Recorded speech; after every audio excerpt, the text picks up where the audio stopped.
31st night যখন আসবে, এই যুবকরা 31st নাইট উদযাপন করবে, ঠিক কিনা বলেন?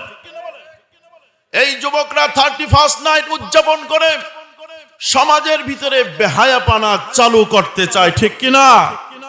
এই 31st নাইট উদযাপন করার মাধ্যমে একজন যুবতী তার চরিত্র হরণ করে, একজন যুবক তার চরিত্র নষ্ট করে, একজন যুবতীর ইজ্জত নষ্ট হয়, সমাজের ভিতরে বিশৃঙ্খলার সৃষ্টি হয়, সর্বশেষ মানুষ ঈমান হারা হয়ে যায়, ঠিক কিনা বলেন? এর কারণ কি মুসলমান বুঝেন? 31st নাইট এটা আমাদের দেশের কোনো পালনীয় বিষয় নয়, এটা বাংলাদেশের কোনো পালনীয় বিষয় নয়, মুসলমানের কোনো পালনীয় কিছু নয়, মুসলমানের কোনো দিবস নয়, বাংলার কোনো দিবস নয়, বরং বাংলার দুশ্মন ইংরেজদের একটা দিবস, ঠিক কিনা? বুঝেন? এই 31st নাইট পালন করলে কি হয় যুবক? কান খাড়া করে আমার কথাটা শোনো। ডিসেম্বর মাস 31st নাইট ইতিহাস দেখলে দেখা যায়, তোমরাও টেস্ট করে দেখতে পারো, গুগলের ভিতরে, তোমরাও ইউটিউবের ভিতরে দেখতে পারো। এই 31st নাইট এটা পালন করত এই খ্রিস্টীয় শতাব্দীর আগে, এই খ্রিস্টীয় এই যে আমরা 2000 সাল, এই 2000 সালের আগে রোমান মুশরিকরা তাহারা পালন করত। ওদের একটা দেবতার নাম ছিল জানুস। এই দেবতার দুইটা মুখ, একটা সামনের দিকে একটা পিছনের দিকে। এরা মনে করত এই দেবতাই এদের ভাগ্য, ভালো মন্দ, খারাপ ভালো সব কিছু এই দেবতা ওদেরকে দান করে। বলেন না নাউজুবিল্লাহ? বলেন তো, ভালো মন্দ দেওয়ার মালিক কে? ইজ্জত বেইজ্জতের মালিক কে? কিন্তু এরা মনে করে সব কিছু এই দেবতাই দেয়। এরা মনে করে এর দুইটা মুখ, একটা পিছনে একটা সামনে। পিছনের মুখ দেখলে এরা মনে করে বিগত একটা বছর আমরা যে ভালো কাটাইছি এই দেবতার কারণেই কাটাইছি। এই জন্য 31শে ডিসেম্বর রাত 12টার ঠিক আগ মুহূর্তে এরা পিছনের মুখের কাছে যায়া ওই দেবতার কাছে বলে, হে জানুস দেবতা, একটা বছর যে ভালো কাটাইলাম তোমার অনুদানে, তোমার রহমে, তোমার দয়ায় আমরা কাটাইছি, সুতরাং তুমি আমাদেরকে রহম করেছো, তোমার করুণা, তোমার শুকরিয়া। এইভাবে তার কাছে প্রার্থনা করে। আর ঠিক যখন রাত 12টা 1 মিনিট হয়, সামনের দিকে যায়। সামনের দিকে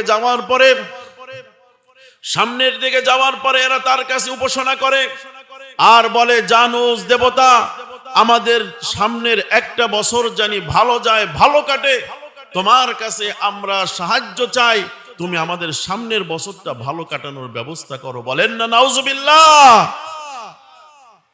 এই হলো 31st নাইটের ইতিহাস। কিন্তু দুঃখের বিষয়, পরিতাপের বিষয়, আজকে আমার যুব সমাজ বুঝে হোক না বুঝে হোক, ইউরোপীয় সংস্কৃতি বাংলার জমিনে মুসলমানের ঈমান ঘাতিক এই 31st নাইট উদযাপন করার মাধ্যমে মুসলমানের ইজ্জত সম্মান শেষ পর্যন্ত ঈমানটা পর্যন্ত নষ্ট করে দেয়, ঠিক কিনা বলেন? সুতরাং যুবকরা মনে রেখো, তোমরা এখানে মুসলমান, মাহফিলের কাতারে আগে থাকো, মসজিদে আগে থাকো, আবার তোমরা 31st নাইট উদযাপন করো, মেলা উদযাপন করো। এই সমস্ত করে কোনোদিন কোনো মানুষ ইমানদার হতে পারে না, বরং এটা মুনাফিকদের আলামত। এই জন্যই কবি অনেক সুন্দর ভাষায় তোমাদেরকে কি বলে শোনো, দো রঙ্গি ছোর দো এক রঙ্গি বন যাও, দো রঙ্গি ছোর দো এক রঙ্গি হো যাও, সরাসর মোম হোয়া পত্থর বন যাও। हम खुदा खाहियो हम दुनिया वदो, हम खुदा खाहियो हम दुनिया वदो, ए ख्यालस्तो मुहालस्तो जानो, बा मुसलमा अल्लाह अल्लाह बाबे रम्मन राम राम, বলেন না, বা মুসলমান আল্লাহ আল্লাহ বাবে রামমন রাম রাম, আল্লাহ বিরাজি রহে শয়তা ভি নারাজ না হো। ও যুবকরা, তোমাদের এই চরিত্র, মুসলমানের সাথে যাই আল্লাহ আল্লাহ বলবা, আবার তোমরা মন্দিরে যাই রাম রাম বলবা। তুমি আর যা কিছু হও না কেন, নেতা হও আর খাতা হও, তুমি কোনোদিন মুসলমান হইতে পারো না, ঠিক কিনা? এটা মুসলমানের চরিত্র না। ও যুবকরা, তোমরা শুনে রাখো, আল্লাহ পাক রব্বুল আলামিন এই সমস্ত মানুষদেরকে বলে কি জানো? মুজাবজাবিনা বাইনা যালিকা লা ইলাহা উলা ওয়ালা ইলাহা উলা। আর এমন একটা দল যারা এইগুলো পায় না ওইগুলো পায় না। আমরা দেখি ভোটের সময় বড় বড় নেতারা যারা জীবনে দাড়ি টুপি দেখতে পারে না, মাদ্রাসা মসজিদ দেখতে পারে না, আলেম ওলামা দেখতে পারে না, এরাও একটা সময় এমন হয়ে যায়, যায়া ঠিক যখন ভোটের সময় আসে টুপিটা মাথায় লাগাইয়া এরা মসজিদে আইসা দোয়া চায়, ঠিক কিনা বলেন? আবার যখন ভোটের সময় হয় হিন্দুদের কাছে যায়, যায়া পূজা করে, ভারতে যায়া দিল্লিতে যায়া পূজা করে, এমন দৃষ্টান্ত আছে কিনা বলেন?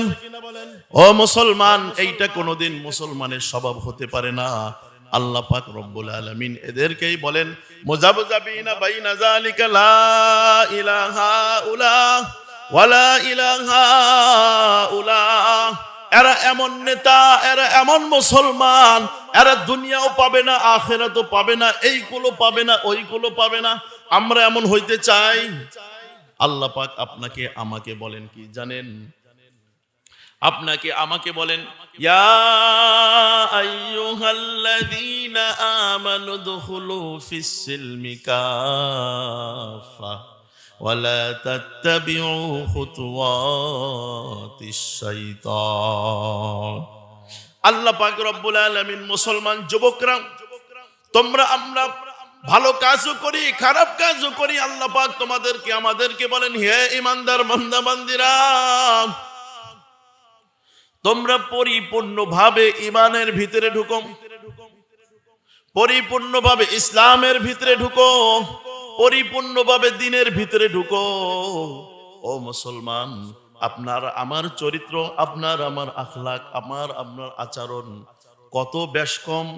আমরা তো মসজিদেও যাই, মন্দিরেও যাই, মাজারেও যাই, কিন্তু আল্লাহর নবীর সাহাবা, এই আয়াত যার শানে নাজিল হইছেন, আল্লাহর নবীর সাহাবী আব্দুল্লাহ ইবনে সালাম রাদিয়াল্লাহু তাআলা আনহু, তিনি মুসলমান হইছেন। মুসলমান হওয়ার পরে পাক্কা মুসলমান হইছেন। আল্লাহর নবীর পিছনে নামাজ পড়েন, তিনি মক্কা মদিনায় হজ করেন, তিনি সব বিধান পালন করেন, সব কিছু পালন করেন, শুধু একটা জিনিস মানেন কিন্তু পালন করেন না। অর্থাৎ তিনি উটের গোশত খান না। কারণ হলো দীর্ঘদিন যাবত আগের ধর্মে ছিল, সেই ধর্মে উটের গোশত খাওয়া হইতো না। আব্দুল্লাহ ইবনে সালাম রাদিয়াল্লাহু তাআলা আনহু, তিনি উটের গোশত হালাল জানেন, মানেন, সব কিছু ঠিক আছে, কিন্তু তারপরও তিনি উটের গোশত খায় না। কারণ কি? জানে সব মানে ইসলাম, কিন্তু খায় না। একটু তার ভিতরে কেমন জানি লাগে, আগের ধর্মে থাকতে খাইতো না। এইটা আল্লাহর কাছে পছন্দ হয় নাই, আল্লাহর কাছে পছন্দ হয় নাই। আল্লাহ পাক রব্বুল আলামিন কোরআনের আয়াত নাজিল করে বলেন, হে ঈমানদার বান্দা বান্দিরা, তোমরা পরিপূর্ণভাবে ইসলামে ঢুকো। ও আব্দুল্লাহ ইবনে সালাম, আগের ধর্মে থাকতে তুমি গোশত খাইতা না, উটের গোশত, কিন্তু তুমি এখন মুসলমান হইছো, ইসলামের ভিতরে ঢুকছো, তোমাকে ইসলামের হুকুম পালন করার জন্য এখন উটের গোশত তোমাকে খাইতে হবে। সুবহানাল্লাহ। দেখছেন, সাহাবী সব খাইতো, সব মানতো। আপনার আমার মতন মুসলমান না, ভালো মুসলমান, সব ঠিক আছে, কিন্তু একটা মাত্র বিধান, তিনি আল্লাহ পাকের একটা বিধান পালনও করত, মানত, জানতো, সবই ঠিক আছে, কিন্তু একটু অভক্তি লাগতো, খাইতো না। আল্লাহর কাছে পছন্দ হয় নাই। আল্লাহ পাক বলছেন, হে ঈমানদার, ঈমানের ভিতরে কোনো ফাঁক থাকলে চলবে না। ও মুসলমান, তোমরা আমরা বিজাতিদের সংস্কৃতি পালন করি, হিন্দুদের নিয়ম নীতি পালন করি। আমাদের জীবনের প্রতিটা ক্ষেত্রে বিবাহ শাদী থেকে শুরু করে গায়ে হলুদ থেকে শুরু করে যত বিধান আছে হিন্দুদের রসম আমরা পালন করি কিনা বলেন? মুসলমানদের নীতিতে তো এইগুলা নাই। গায়ে হলুদ মুসলমানদের রীতিতে নাই, হিন্দুদের রীতি। কুলানিয়া ঘরে আগায় নাই বউকে, কত রকমের বিবাহতে হাজার হাজার নিয়ম, সব হিন্দু নিয়ম নীতি আমরা পালন করি। বলি পালন করলে সমস্যাটা কি? সমস্যাটা কি শোনেন, আল্লাহর নবী হাদিসের ভিতরে বলেন আলমারউ মা মান আহাব্বা। আল্লাহর নবী জানাইয়া দিয়েছেন, হো আমার উম্মত, মনে রাখো তুমি দুনিয়াকে যার সাথে ভালোবাসা রাখবা, দুনিয়াতে যার সাথে সম্পর্ক রাখবা, তোমার হাসরও কিন্তু তার সাথে হয়ে যাবে। দুনিয়াতে যদি মুসলমানের সাথে সম্পর্ক রাখো, সাহাবাদের সাথে সম্পর্ক রাখো, আলেম ওলামাদের সাথে সম্পর্ক রাখো, কোরআনের সাথে সম্পর্ক রাখো, তোমার সম্পর্ক কাল কিয়ামতের ময়দানে তোমার জান্নাতে নিয়ে যাইবে। সুবহানাল্লাহ। আর যদি তোমার সম্পর্কটা হয় হিন্দুয়ানি রসমের দিকে, তাহলে কিন্তু কাল হিন্দুদের কবরে তোমাকে, হিন্দুদের সাথে তোমার হাসর নাসর হবে, ওদের সাথেই তোমাকে জাহান্নামে যেতে হবে। নাউজুবিল্লাহ।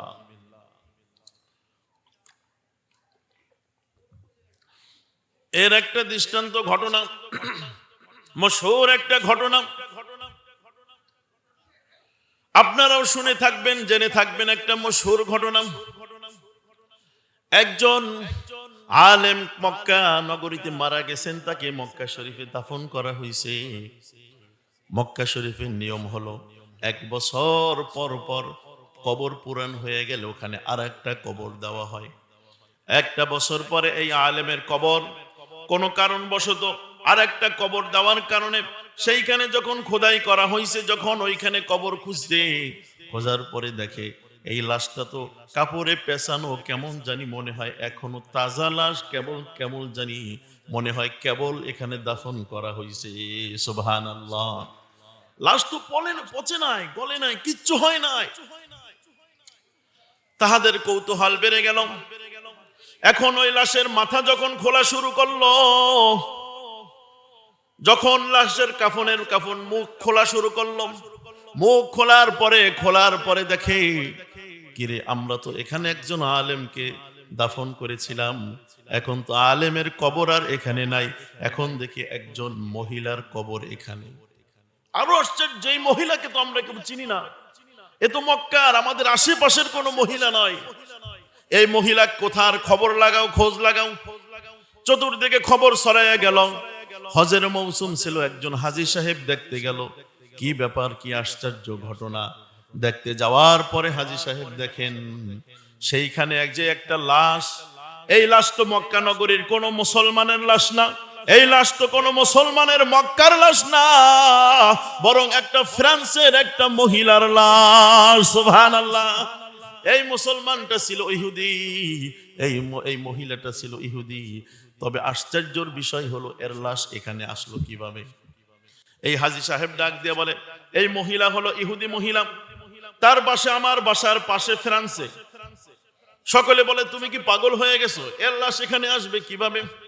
বলে একটা কারণ আছে, হইতে পারে এই মহিলাটা, এই মেয়েটা অন্তরে অন্তরে ইসলামকে অনেক ভালোবাসতো, মুসলমানের ধর্ম অনেক ভালোবাসতো, অনেক মহব্বত করত। আমার কাছ থেকে অনেক বই পুস্তক নিয়ে তিনি পড়তো, ইসলামের সম্পর্কে অনেক আকৃষ্ট হয়ে গিয়েছিল। একটা পর্যায়ে সে মনে মনে মুসলমান হয়ে যায়। সুবহানাল্লাহ। এই মহিলা মনে মনে মুসলমান হয়ে যায়, এই জন্য হয়তো তার লাশটা এখানে। সকলে বলে ঠিক আছে, মহিলা মুসলমান হয়ে যায় বুঝলাম, এই জন্য তার লাশটা এখানে। তো এখানে যে হুজুরকে দাফন করেছিলাম, আলেমকে দাফন করেছিলাম, তার লাশটা কোথায় যাবে? সকলে কৌতূহল। হাজী সাহেবকে বলছে ঠিক আছে, তুমি যখন হজ শেষ করে তোমার দেশে যাবা, তোমার দেশে যাওয়ার পরে এই মহিলার কবরটা একটু খুঁজে দেখবা, খোদাই করে দেখবা এই কবরে মহিলার লাশটা আছে কিনা। ঠিক হুজুর। এই হাজী সাহেব হজ শেষ করার পরে গেছেন, যেয়া ওই মেয়ের বাবাকে বলে, তার সাথে দেখা সাক্ষাৎ হওয়ার পরে, কথাবার্তার পরে বলে, মক্কা থেকে এক আশ্চর্য ঘটনা দেখে আসলাম। বলে কি? বলে তোমার মেয়ে না এখানে মারা গিয়েছিল, এখানে দাফন করেছিলা, কিন্তু তার লাশটা আমি মক্কাতুল মুকাররমায় মুসলমানের কবরে দেখেছি। সুবহানাল্লাহ। বাবা বলে কিভাবে সম্ভব? বলে সম্ভব কারণ তোমার মেয়ে মনে মনে ইসলামকে ভালোবাসতো, একটা পর্যায়ে সে মনে মনে মুসলমান হয়েছিল, প্রকাশ করে নাই। তার বাবা বলে ঠিক আছে, তার কবরটা তাহলে খোদাই করে দেখো। কবরটা খোদাই করা হলো, কবরটা খুঁজে খুঁজে দেখে সেই কবরে তার মেয়ের লাশ নাই, বরং সেই কবরে ওই হুজুরের লাশ। সকলে আশ্চর্য, হুজুরের লাশ এখানে আসবে কেন? মক্কাতুল মুকাররমায় আলেমদের একটা বৈঠক বসলো, আলেমরা সিদ্ধান্ত গ্রহণ করলো এই তদন্ত করা হোক, কি কারণে এই মহিলার লাশটা ফ্রান্স থেকে এখানে আসলো আর হুজুরের লাশ এখান থেকে ফ্রান্সে গেল। এই তদন্ত করতে করতে হুজুরের স্ত্রীর কাছে গেল। যাওয়ার পরে হুজুরের স্ত্রীকে জিজ্ঞাসা করে কি ব্যাপার, তোমার স্বামীর লাশটা ওখানে কেন? তোমার স্বামী কোনো বদ আমল করেছে কিনা আমাদেরকে জানাও। স্ত্রী বলে না, আমার স্বামী তেমন কোনো বদ আমল করে নাই। সকলে বলে ভালো করে বুঝে শুনে বলো, কারণ তা না হলে তো এমনটা হওয়ার কথা না। স্ত্রী এবার বলে স্বামীর সব আমল ঠিক ছিল, তাহাজ্জুদ পড়তো, নামাজ পড়তো, মানুষকে দিনের দাওয়াত দিত, কোন কাজের ভিতরে কমতি ছিল না। তবে সে আমার সাথে রাত্রে থাকার পরে ফজরের নামাজের সময় শীতের ভিতরে যখন উঠতো তখন বলতো এইখানে ইহুদিদের ধর্মটা, খ্রিস্টানদের ধর্মটা অনেক ভালো লাগে আমার কাছে, কারণ ওদের তো এখানে গোসল করা লাগে না, ওদের তো সকালে ঠান্ডা পানি দিয়ে গোসল করা লাগে না, এইটা আমার কাছে বড় ভালো লাগে। আমি আমার স্বামীকে অনেকবার নিষেধ করেছি, শোনে নাই, আমার মনে হয় এই কারণেই এমনটা হবে। আলেমরা ডাক দিয়ে বলে হয় বুঝছি, থামো, তোমাকে আর আমাদের বুঝাইতে হবে না, তোমার স্বামী সব ঠিক ছিল, শুধু একটা আমলের ভিতরে গরমিল থাকার কারণে আল্লাহর কাছে বড় অপছন্দ হয়ে গেছেন। আর সেই জন্যই আল্লাহর নবী তো ঘোষণা দিয়েছেন আলমার উমা আমান আহাব্বা, দুনিয়াতে যার সাথে যার মহব্বত হবে হাসর তার সাথে হবে। তোমার স্বামীর মহব্বত ছিল হিন্দুদের, এই খ্রিস্টানদের একটা আমলের উপরে, সেই জন্য আল্লাহ তার হাসর খ্রিস্টানদের সাথে বানায়া দিছে। নাউজুবিল্লাহ। তাহলে চিন্তা করেন, মুসলমান একটা আমল, তাও তিনি সবই করত, শুধু মনে মনে একটু ঘৃণা করত, মনে মনে একটু ওইটাকে ভালোবাসতো। আল্লাহ সেটাকে বরদাস্ত করেন নাই, পছন্দ করেন নাই। আল্লাহ পছন্দ করেন নাই, তার মৃত্যুর পরে তার লাশ চলে গেছে ওইখানে। যুবক, তাহলে তুমি চিন্তা করো যুবক, তুমি আমি কত হিন্দু, ইহুদি, খ্রিস্টান, বৌদ্ধদের সংস্কৃতি পালন করি, তোমার আমার মৃত্যুর পরে অবস্থা কি হবে?